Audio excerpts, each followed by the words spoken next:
Hello, and welcome to Free Speech Unmuted. We have today, of course, our co-hosts, Jane Bambauer from the University of Florida Law School and Communications Department. I'm Eugene Volokh from the Hoover Institution and also professor of law emeritus at UCLA Law School. But we're also delighted to have today our special guest, Ilya Shapiro from the Manhattan Institute. And he's going to be talking mostly about, although who knows where the conversation will go, about his book that came out this year, Lawless, The Miseducation of America's Elites. And I like the opening sentences of the publisher's blurb on Amazon. In the past, Columbia Law School produced leaders like Franklin Delano Roosevelt and Ruth Bader Ginsburg. Now it produces window-smashing activists. Well, maybe even in the past it produced a mix, and maybe even today it produced a mix, but it is a nice and stark contrast. And there's a sense that there's something not quite right about American legal education. And of course, there are others who say, well, it actually is right. Maybe not the window smashing activists part, but other kinds of activists. So, Ilya, we'd love to hear some about your book. Maybe you can just give us a brief introduction to the thesis and a few particular examples, and then maybe Jane and I can ask some follow-up questions, whether probing your analysis or agreeing with it. Sure, and thanks, Eugene and Jane, for having me. It was odd to hear of you refer to yourself as emeritus, because I still think of you as a fair-haired boy, the wunderkind of the First Amendment and all of that. But I guess you serve long enough, when you become a tenured professor at 15 or whatever it was you were, you get to retire when you're still young. So this book arose, and it's an indictment of the illiberal takeover of legal education as a subset of higher education. Of course, these ills are not limited to law schools, but write what you know and also only bite off as much as you can chew. And there's lots being written about higher ed. And I thought, well, law schools are the takeover, the perversion of law schools is particularly dangerous, because as bad as it is if a sociology or English department goes off the rail, the consequences for society aren't quite as dire as if the future gatekeepers of our legal and political institutions all of a sudden believe that all of the law is illegitimate. Our institutions need to be burnt down and reconstructed according to a privilege hierarchy or intersectional matrix or whatever else. And that's the real problem here. And I get at this, that this book arose from, to borrow some language from that postmodern left, a lived experience that I had when I was hired to run Georgetown Center for the Constitution, which is an important center because, as we've learned, the rest of the law school is a center against the Constitution. So this was over 3 years ago now. Ancient history, we were saying in the green room before this recording. When I had been at Cato for almost 15 years, that's how you and I got to know each other, working together in various ways. And I got the opportunity. Randy Barnett, no stranger to listeners of this podcast, no doubt, hired me to run the center that he founded at Georgetown. And a few days before I was due to start that new job was when Justice Breyer announced his retirement. And the subject of my last book, Supreme Disorder, was Supreme Court politics. So this is my bread and butter. I was commenting on this, offered up a hot take on Twitter late at night, not a best practice. It wasn't worded very well, but I sent it off, went to bed, and my ideological enemies went after me, went after my career, my job. I experienced 4 days of hell, followed by 4 months of purgatory, as I relate it, where the dean of Georgetown's law school, Bill Traynor, first decided neither to fire me nor to vindicate my free speech rights while disagreeing with me, what have you. Punted it to the DEI office, which investigated me for 4 months as to whether my tweet was harassing or discriminatory in some way. At the end of which I was reinstated because a junior associate at the big fancy law firm they hired to advise them looked at a calendar and found that I wasn't employed when I tweeted. So all these policies don't apply to me in the first place, a jurisdictional defect, as it were. So away we went. I got the fine print from the DEI office after I was technically reinstated, and that made clear that if I said something that offended someone, regardless of Georgetown's very good free speech policy on paper or pixels, that if I offended somebody, I'd create a hostile educational environment and I'd be back before the Inquisition. And I couldn't work that way. I couldn't do the job that I was hired to do. And so I quit, and I published my resignation letter in the Wall Street Journal, as one does, and then announced my move to the Manhattan Institute on Fox News, as one does, and have been using this moment that I've been given. I wasn't hoping to turn my career into focusing on higher education policy and what's gone wrong, how can we fix it, but that's the direction that it's gone, and that's how the book turned out. And the basic thesis, and I want to be clear on this, is that something's going on, as you said at the outset, that's different than kind of the decades-old conservative lament about left-wing faculty bias or the hippies taking over the faculty lounge. Those hippies, the Berkeley free speech movement in the 60s, would now be, by today's radicals, considered retrograde white supremacists. And that illiberal culture is aided and abetted by weak university and law school leadership. And so there are failures of ideology. The crits are back, critical theory, critical legal studies. Failures of bureaucracy, an explosion of non-teaching staff in the last decade, especially in the DEI area, but there's lots of faults for deans and sub-deans and administrators to go around, and a failure of leadership. So those are the three big failures that I document. And how do we fix it? I think it's going to take what economists call exogenous shocks, meaning action by employers who don't want to hire people who scream at federal judges that they hope their daughters are raped, as happened at Stanford a couple of years ago to Kyle Duncan, that don't want to hire supporters of Hamas and terrorism and things like that.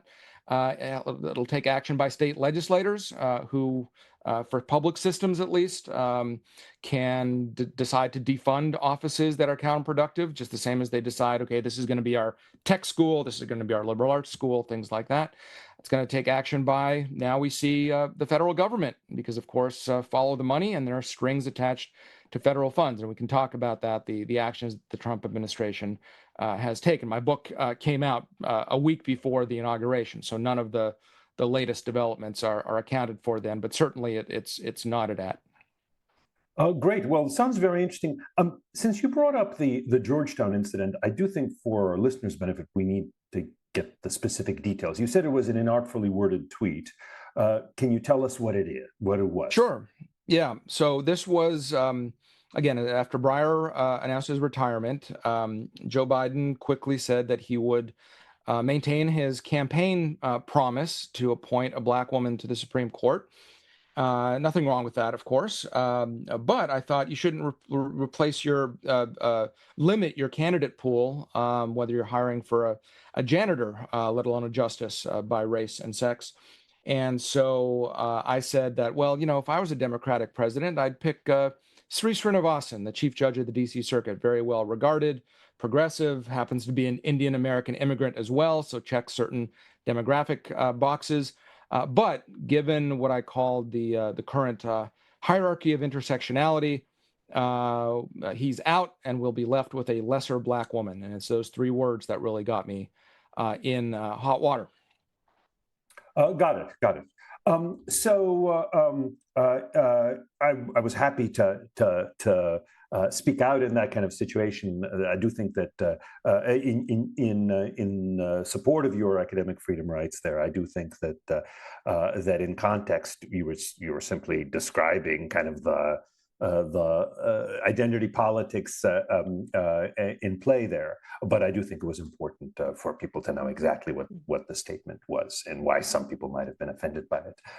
So tell us a little bit more about how you think the current situations with law schools is different from what one might think would be the right way for higher educational institutions to operate, which is that, there are faculty who have different views. Some of them may be quite radical. Some of them may be a lot more centrist, but they express their views, and to the public. The public can accept them or not. In the classroom, they may express their views as well, although we expect them to make sure that students, especially in a law school, learn both sides. But at least some of the radical faculty say, well, in the classroom, we do actually teach both sides, and we express our position because our students will want to know that. So you're going to have, in a well functioning university, you're going to have people expressing views, including ones that are for radical reform, because one of the things that we seek, the argument would go from universities, is someplace that says, lots of institutions are there to support the status quo. Some of us faculty are against the status quo, and here's why. What do you think is particularly bad about the current system that departs from that norm? I think in too many law schools, the students aren't exposed to the full panoply of views, of interpretive methods. The law schools are really doing a disservice in not presenting at all or poorly perspectives or methodologies, say originalism, say arguments that are more conservative or libertarian. And that does a disservice in terms of training lawyers, because, of course, successful lawyers see the issues presented towards them, whether they're negotiating a business transaction or arguing for their clients getting acquitted in court or what have you, seeing all the perspectives around a given issue. And if half of those perspectives are simply not there or are unsafe or triggering or you can't discuss them, then that lawyer isn't going to be as good. And given that the federal judiciary is always going to be roughly half appointed by Democrats and half appointed by Republicans, it's malpractice, legal educational malpractice, not to teach leading interpretive theories across the board, so that to give the students the tools to advocate, before judges who might not share their philosophical priors and things like that. But in addition to that, and here's where the bureaucratic aspect comes in. It's not just, again, faculty bias or discrimination based on viewpoint or ideology and hiring, kind of a self-perpetuating vicious circle, if you will. But the faculty have voluntarily given up their power. They at one point pride universities are being faculty run, faculty led, but they voluntarily give up their power to these growing bureaucracies over student affairs, over admissions, over orientation, kind of the culture of the law school. And it's again ironic because faculties, when they're defending academic freedom, they say we're self-governing, you don't need to come in, this is an imposition on academic freedom. But it's they themselves who have given up a lot because they don't want to deal with paper pushing and committee meetings, and understandably. But there's now as many or more, sometimes multiples more, of non-teaching staff at law schools and more broadly at universities than faculty. And of course, again, regardless of what we think of faculty or their particular biases, the bureaucrats, the non-teaching staff, are not raised in the same values or standards, academic standards, as the faculty. They have other drivers, they have other professional training. And I think that's what's led to a bit of a culture shift, even in what I still think of as a relatively short time from when I was in law school just over 20 years ago. Got it. Jane, I have another question, but I wanted to turn to you because you might, you have questions of your own. On that last point about the sort of staff and administration side, what is it, in your opinion, that you describe them as having drivers that kind of push them to take on more of a sort of activism or sort of social justice lens, and to drop some of the classical liberal kind of education ideals? What explains that? Like, sort of going backwards one more step, why is it that staffing and university bureaucracies have had this kind of cultural takeover? It's classical political economy. I think it was Mansur Olson who talked about how the growth of bureaucracies leads to the decline of nations. Well, that analysis transfers, I think, to any bureaucracy, whether it be public sector, private sector, nonprofit, what have you. And that's because the incentive of a bureaucrat is to justify and expand his authority and budget. And so when you have say a Title IX office, for example, very commendable, legally required to enforce. We had Title IX officers when I was in college and law school, lawyers and their staffs, what have you, to make sure that women were given equal opportunities, things like that.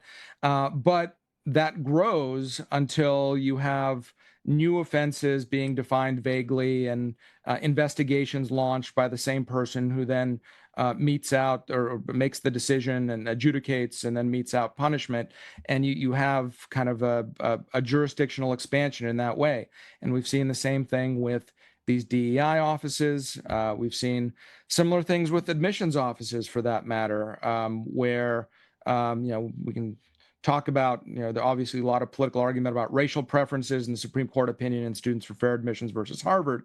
But one preference that's kind of not been talked about in the debate over DEI offices and whatever else is the preference for activists, particularly at so-called elite law schools. That is, all things being equal, or even not even totally equal, you have a better chance of getting into Yale Law if you write in your personal statement that you want to change the world and fix all of these different institutions, than if you say, I want to put child molesters behind bars, or I want to work in antitrust so prices are lower for consumers, things like that. So I think that kind of the bureaucratization of universities has therefore, to put it back to your question, contributed to the decline of these, whether you call them classical liberal values, free speech, due process, equality under the law, or the core mission of a university to seek truth and create knowledge and pass on that knowledge to the next generation.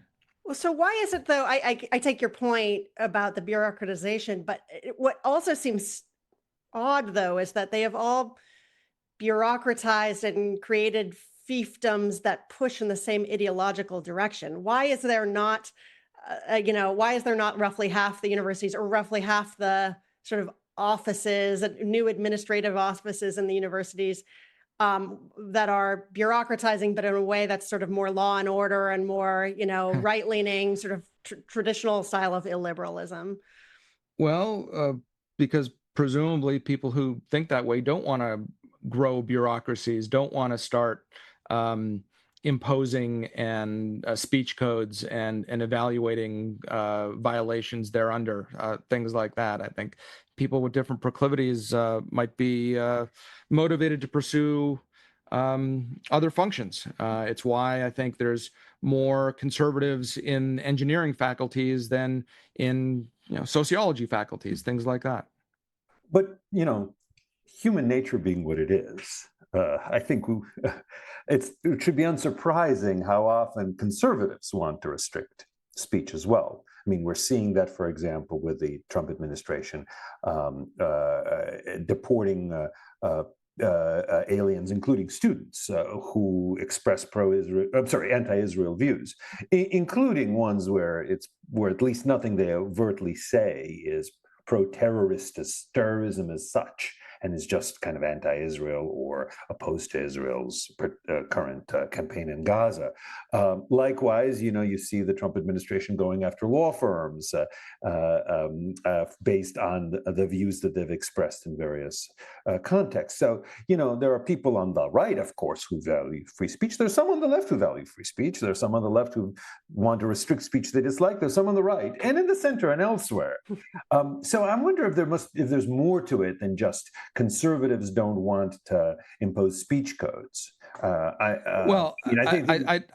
mentioned in the book that certainly there's illiberalism or anti-speech or whatever these things that I criticize, attitudes on the right as well on the left, but those don't make their appearance on campus because campuses are controlled by the left. And so, sure, in the real world, censors just don't get hired by the liberals, by the people on the left who are in charge.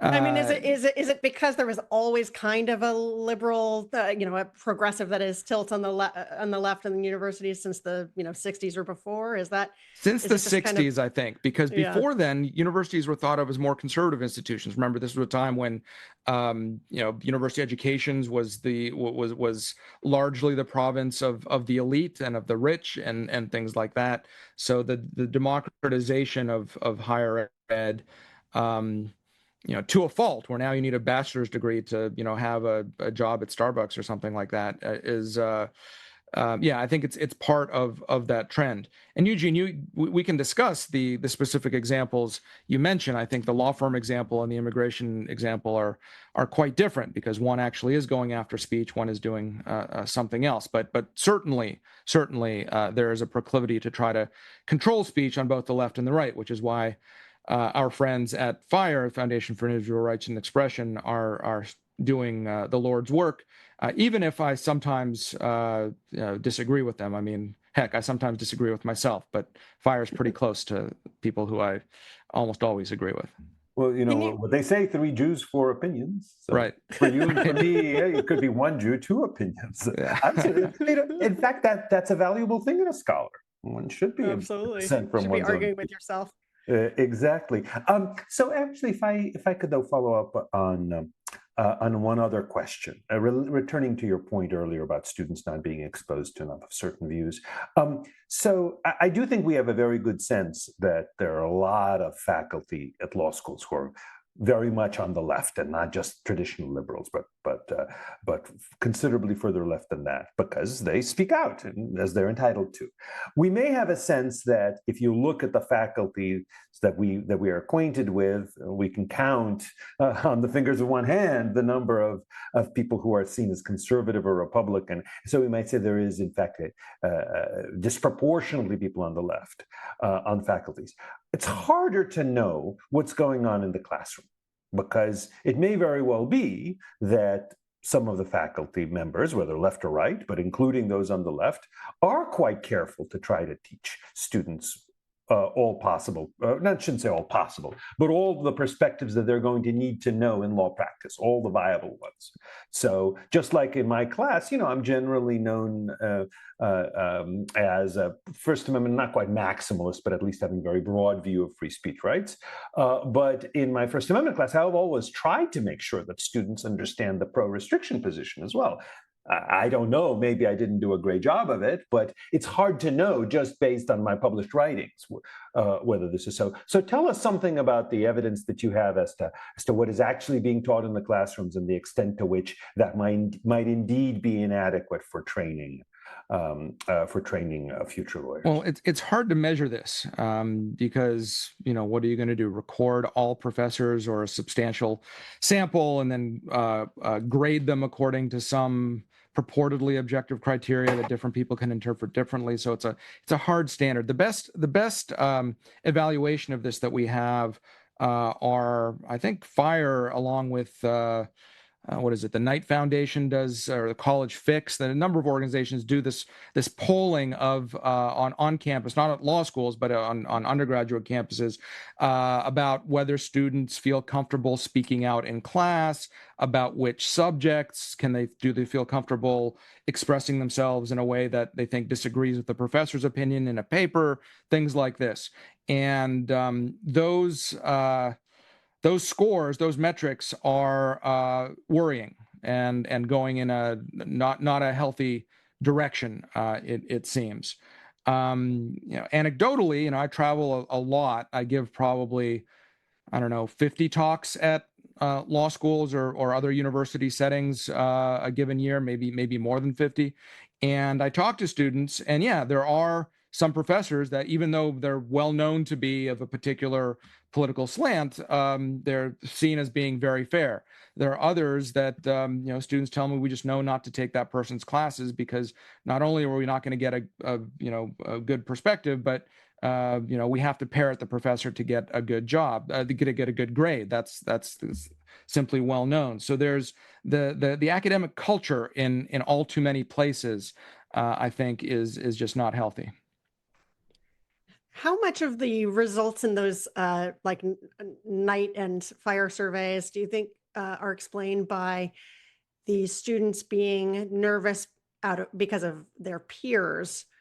So, in other words, how much of the reticence or even sort of groupthink precedes law school versus is inculcated in law school?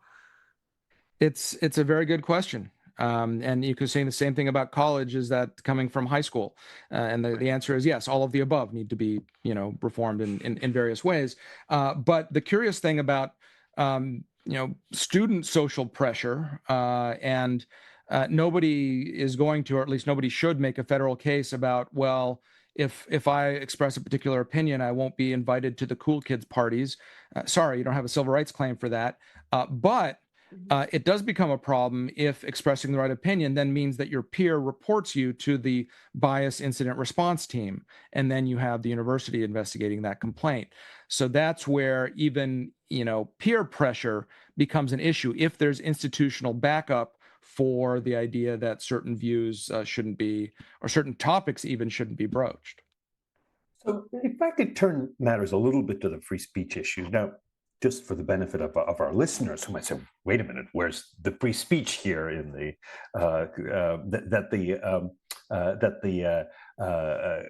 name of the podcast promises? All of what you're talking about is a matter in some measure of free speech, even if it's not a First Amendment question. So if students are reluctant to speak, that is a limitation that means that their free speech is limited, even if it is a matter. It's about a free speech culture, not free just speech culture. Exactly.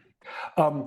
And more broadly, also, to the extent that free speech culture expects that universities provide kind of a marketplace of ideas as well, including private universities that have no First Amendment obligation to do that, but that we view as an important part of free speech culture. To the extent that universities are failing on that, that's a serious problem. But there's also the flip side question, which is what can be done about this without undermining free speech culture. So just to give an example, you mentioned that one thing that you think might be good is if firms don't hire students who are, let's say, pro-Hamas activists or perhaps even anti-Israel activists. Law firms, of course, are private entities. They aren't bound by the First Amendment. But in quite a few states, in order to promote a free speech culture, state law makes it illegal, sometimes even criminal, for employers to refuse to hire people based on their political activity. My own California is one of them, but it's not just some weird California thing. It's in a lot of states all over the country. Different states have different laws. A lot of them date back to the early 1900s, so it's also not kind of just some weird post-1960s measure. So is it good for free speech culture if firms say, look, if you are an activist in favor of certain kinds of views that we disapprove of, we won't hire you? Is it bad for free speech culture? Is it maybe good in some ways, bad in other ways? I think firms, private companies should be free to hire based on criteria that, if they were public, it would be inappropriate. So if a firm wants to be known as a left-wing firm or the environmentalist firm or what have you, and they make that public, they're not doing it in secret, that's perfectly fine. For that matter, if a university wants to be known as, we are the Marxist university, so anyone who is carrying around Friedman's Capitalism and Freedom will be expelled. As long as they make that public, then that should be okay. And so firms can say that we just don't want extremists. If it's not a complete free for all. We don't care whether you vote Democrat or Republican or who you donate to or whatever. But if it's something that's very extreme, then we're just not going to have it. But there are always line drawing issues, right, and there's gray areas at the edges. But right. Well, one can debate whether those laws are a good idea or not. Again, in some states, it's actually illegal for firms to make that decision. But maybe that's an undue interference with private organizations. Ironically, DC is one of those jurisdictions, and as came Maybe out those laws during should be my repealed, so we more troubles, moderate. as some of my friends call it, with Georgetown. Another professor had been tweeting during the Kavanaugh hearings or a couple of years after that, if anyone who associates or wants to clerk for a Trump appointed judge, well, that's inappropriate, and all of these calumnies against Republicans, which again is a protected category in DC. Yeah. But it sounds like we're at least criticizing universities that are. So if a university wants to say, maybe not, we are the Marxist university, but we're a university that seeks to promote many liberal values like free speech, but also like diversity, equity, and inclusion, and various other things. So, students have to understand we do have a speech code, and it isn't super precise, but these things in the nature can't be. And we do expect certain kinds of views of our faculty. I take it you'd say they may have even a First Amendment right to do that, but I take it we'd also criticize those universities as, again, being bad for free speech culture. Yeah, Especially if they made that explicit, if they put that up front, again, it becomes a contractual legal issue rather than a First Amendment one.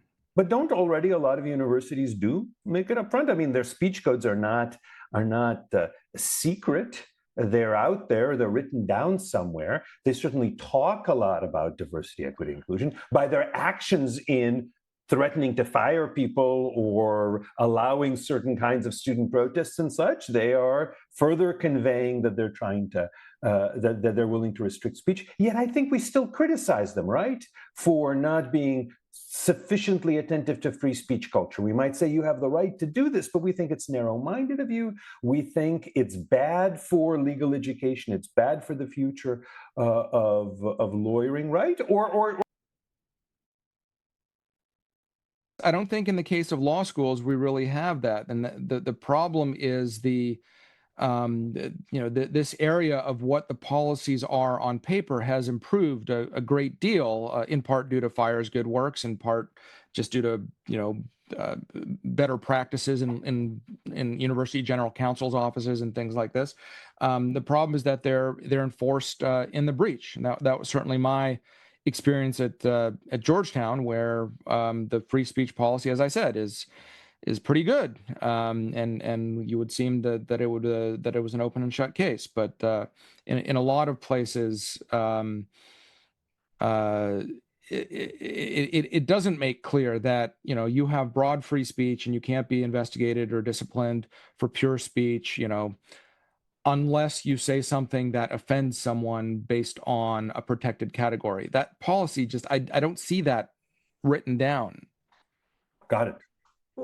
Yeah, it seems to me that I don't see any way around trying to figure out how to do the line drawing in terms of defining something like extremism or harassment, or no matter how far out you're going to stretch the bounds. If a university chooses not to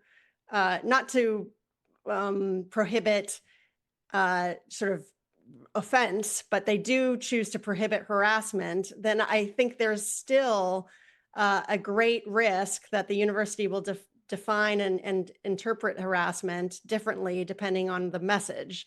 And so, what bothers me about your personal story, Ilya, is that it doesn't surprise me that someone's offended by what you wrote, and especially maybe a misreading or misunderstanding of what you wrote.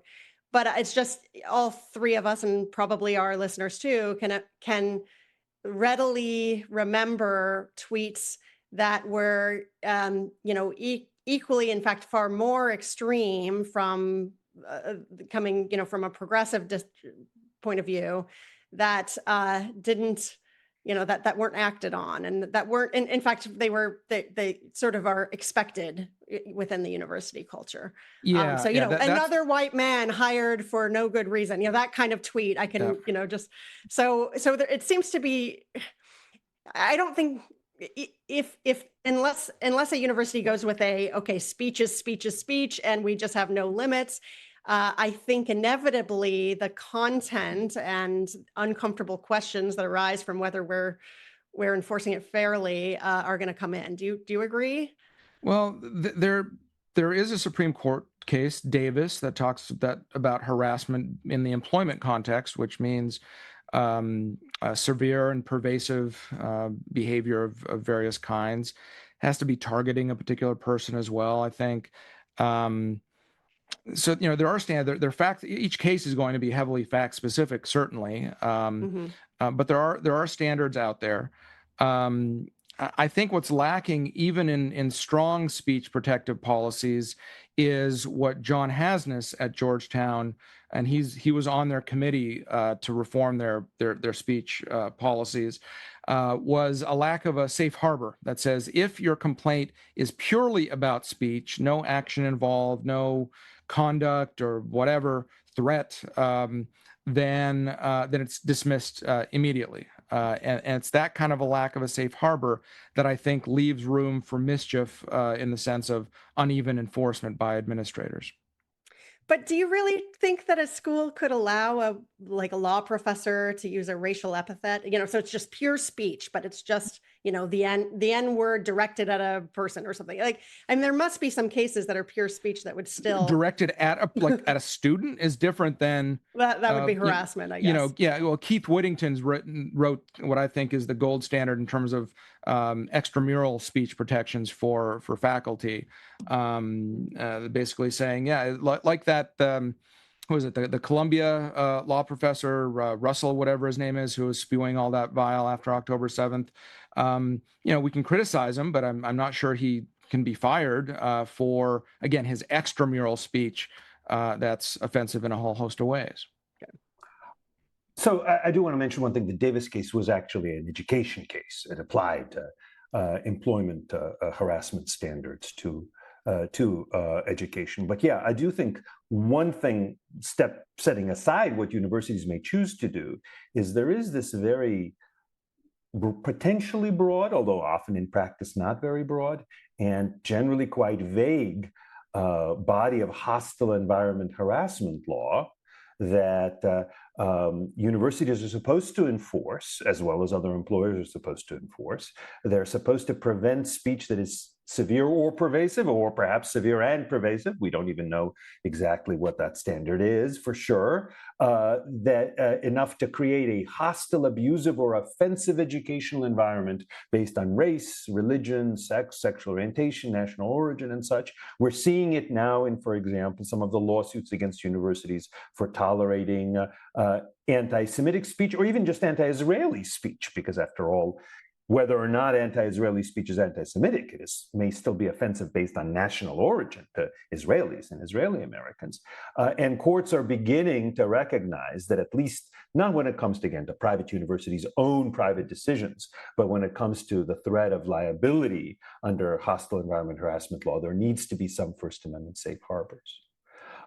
Tell us some more about some of the other remedies that you think are appropriate for trying to rein in what you think is wrong with universities. Again, keeping in mind, I take it your position that if it's a private university, there may not be anything wrong with what the private law school, let's say, is doing by way of narrow-mindedness or restricting. Well, when there's federal funding involved, then federal civil rights law applies. And in the educational context, that means Title VI. And there have long been strings attached to that federal funding, whether it's maintaining accounting standards, whether it's anti-discrimination law, whether it's all sorts of other civil rights demands. And so what we've seen the Trump administration 2.0 do is launch investigations and find, issue a bill of complaints of assorted violations, some relating to anti-Semitism, others of other kinds. And the interesting thing here is, there's a lot of news about NIH funding and other science research funding that's threatened by these kinds of investigations. But unlike in other statutory funding, federal funding contexts, there's actually no requirement of either germaneness or proportionality in terms of the nature of the civil rights violation that's found and the amount of funding or source of funding or type of funding that's frozen or pulled back. And so this is a very real threat to universities. That's why they've taken it seriously. And I think the administration initially made some missteps in terms of basically issuing demand letters without having completed investigations and gone through the proper statutory proceedings, which is counterproductive in the sense that it's led to losses in court and also to anti-reformers being able to dig in their heels and wave the flag of academic freedom and things like this. But I think they're in the main, and especially lately, we're seeing these settlements, consent decrees, effectively, where universities, Columbia, Brown, Harvard are the highest profile ones, agreeing to give up hundreds of millions of dollars and to rectify past practices that have violated civil rights. I think that's all to the good. So if I could just probe a little bit more on that. So the civil rights violations that I understand it would be pretty clear under Title VI are, first of all, pretty massive race-based affirmative action programs, that some of which were probably illegal even before the SFFA decision, and now have continued perhaps despite that there was a good deal of non-compliance with limits on race-based supposed affirmative action. I think a lot of universities just sort of felt they could get away with it. Now it looks like they can't. Okay, so that's one thing. A second thing is that that universities, at least some of them, have indeed tolerated discrimination against Jewish and Israeli students. And I'm not saying just speech that is offensive to them, but for example, at my own now former university, UCLA, a court concluded that the university didn't do anything to stop a takeover of part of campus by pro-Palestinian right, protesters. because remember the standard there under Title VI isn't simply that the university itself shouldn't act in ways that violate civil rights, but if they're made aware of things going on that they can rectify, they have to rectify. Right. So I think those would be genuinely Title VI violations. And I think it's good that universities be required to stop that. But if they do, they say, okay, fine, we're not going to discriminate based on race in admissions. We're not going to tolerate exclusion of Jews or perceived Jews or perceived Israelis from places on campus. What's it going to do to stop the kind of the ideological monoculture points that you're discussing, and the restriction on student kind of freedom in the classroom and the like? Because those are not Title VI violations, right? Even outright discrimination based on ideology or party affiliation in hiring wouldn't violate Title VI, or in admissions wouldn't violate Title VI. Right. Wouldn't violate Title VII in hiring or Title VI in admissions. Yeah. You can't fix that with that same tool. Now, I would say that Title VI probably still covers some free speech issues because freedom of speech is a civil right of a different kind. And so you could say that prohibit discrimination based on, I would want to say, race, color, national origin. Is it just that, or is there no way to? I've seen some complaints that talk about speech, being chilled. Not a Title VI violation. Just like as you point out, you're saying that employers should be free to refuse to hire people who support Hamas or maybe even who oppose Israel. That's a speech restriction. And Title VII is actually broader than Title VI. I think I might have been commingling other requirements that are attached to federal funds. It's not a Title VI requirement as such, but I think it's written into federal contracts, at least to educational grants, that you can't be restricting student speech in various ways and things like that. So continuing this thread of like, well, what else what other levers does the government have to influence culture on campus? What's your take on the Florida? Florida was the first example. Other states have followed of trying to prohibit divisive concepts and make other reforms that touch the university's actual, classroom and to some extent even hiring and research activities. Yeah, and let me be clear. I'm still a classical liberal. I'm not saying the government solutions are the only ones out there or the best ones, but there's a role to play with federal funding and with obviously with public schools that are state run. There's a role for government oversight to make sure taxpayer dollars aren't being misused and all of that. I think there's a difference between legislation that tries to control what's taught and what's said inside the classroom versus how universities are organized. And so, and also a difference between K to 12 versus universities for that matter. So I think it's appropriate not to teach divisive concepts to little kids in various ways and formulations. I think it's appropriate to teach the Communist Manifesto in colleges so people are aware of general political philosophy class, things like that. It's part of a well-rounded education if you're studying liberal arts or political science or what have you, that you're exposed to all these different particular theories. It becomes a problem when it's advocacy, and it's not clear that it should be the state legislature that's evaluating, drawing that line between advocacy and education, and that's where other stakeholders have to play a role, which is the role of trustees, donors, alumni, all of these other stakeholders that university presidents and deans listen to because they care about money and they care about prestige and reputation and all of these sorts of things. And so I think in addition to defunding DEI offices and some of these bureaucratic structures that were value subtracting, not even not value adding, but value subtracting, but some of the most valuable things that Governor DeSantis in Florida or Governor Abbott in Texas or even Governor Youngkin here in Virginia have done is focused on trustees of public institutions, because for too long they've been considered as slots that are just kind of things to give to cronies as a benefit for donors and supporters, and in turn, regardless of whether the trustee has a nominal R or D after their name, they're just there to relive their college years and get good tickets to football and basketball games.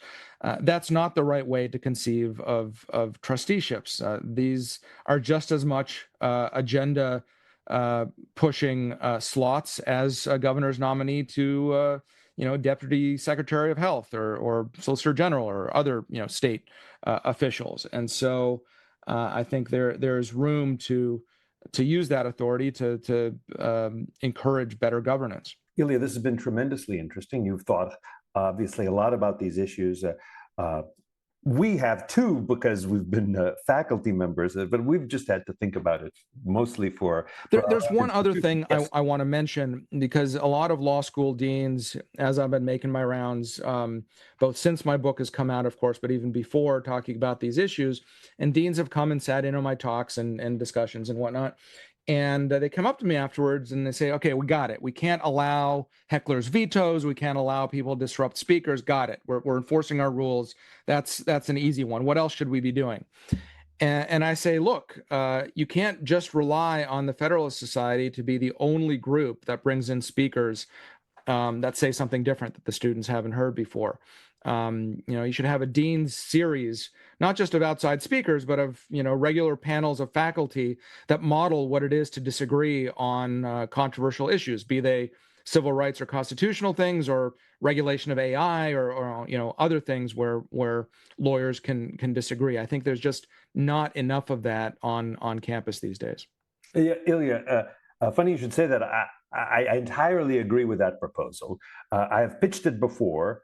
At UCLA, at least, pitched it. Nobody's been catching it, and But I wish you all the best with that. I do agree that one thing that I think most universities should be doing is, unless they already see a lot of debate on this, is to say, look, here are the issues that we know divide the country.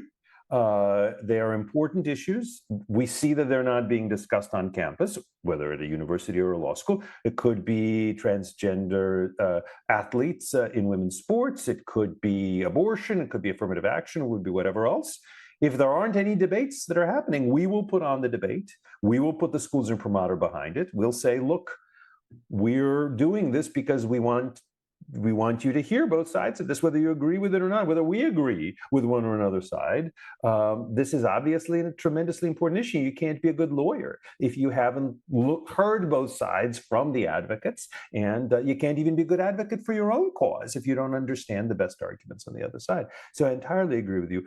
So I think that, again, this further reflects that you've thought about this systematically about law schools throughout the country, and I'm very glad that you're doing it, and I look forward to more work from you and from others along these lines. This is a tremendously important problem. I'm not sure I know what the solution is, but in fact, I'm pretty sure I don't know for sure what the solution is, but it's a problem that I'm very glad that you've been addressing. Great to be with you, Eugene and Jane. Happy to talk to your audience. Always great having, well, this is the first time we've had you on, but I would like to some other time. Always great talking to you, Ilya, about this or about any other subject. And Jane, always great talking to you on this show and elsewhere. Yep, very fun. Thanks very much. And audience, not see you, but we'll communicate with you in a couple of weeks again. We'll vibe with you. There you go. We'll vibe.